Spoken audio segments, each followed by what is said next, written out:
وبما فيهم أنا معالي الشيخ. شكرا أخي. نفسي أن نعرف ما هو الجدول اليومي لمعالي الشيخ عبد الرحمن السديسي في شهر رمضان. كيف يكون جدولك اليومي من الصباح إلى الظهر إلى الصلاة؟ جدول اليومي، لأنه نحن نعلم أنكم تسعون وتعملون وتبذلون أشياء إيجابية فنستفيد منها. أبشرك أنا من فضل الله علي ثم دعم القيادة حفظهم الله، أنا أكاد أكون مرابط في الحرمين في رمضان.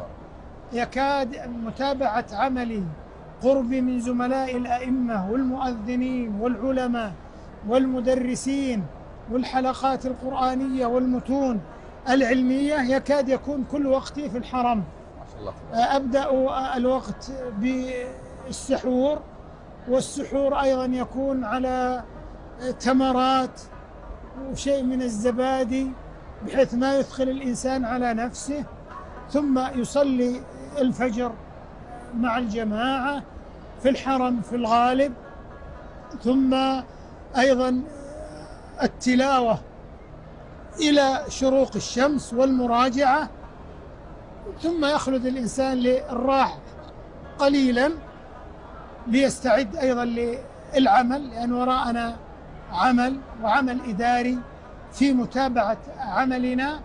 ثم إذا جاء العصر نستعد للنزول إلى الحرم ومتابعة الأعمال وتهيئة الأجواء لزملائنا الأئمة والمؤذنين وخدام الحرم والعاملين في الحرمين ومنسوبي رئاسة الشؤون الدينية، بحيث نطمئن على أن كل العمل على وفق المقتضى الشرعي والنظامي وعلى ما يحقق طموحات القيادة الرشيدة.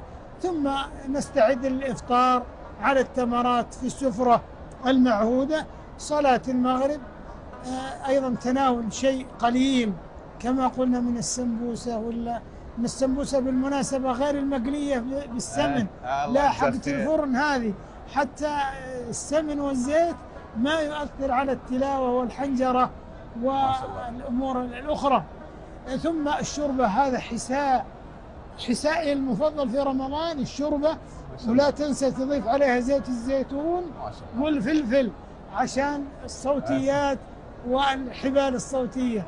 ثم ننزل للتراويح نصلي مع المسلمين، وبعد صلاة العشاء هذا مكتبنا في استقبال الزائرين والمستفيدين وإثراء تجربة القاصدين والزائرين إلى هزيع من الليل. نخرج عاد بعد ذلك إلى الأهل والعائلة نتناول معهم السحور، ثم نعود البرنامج. المهم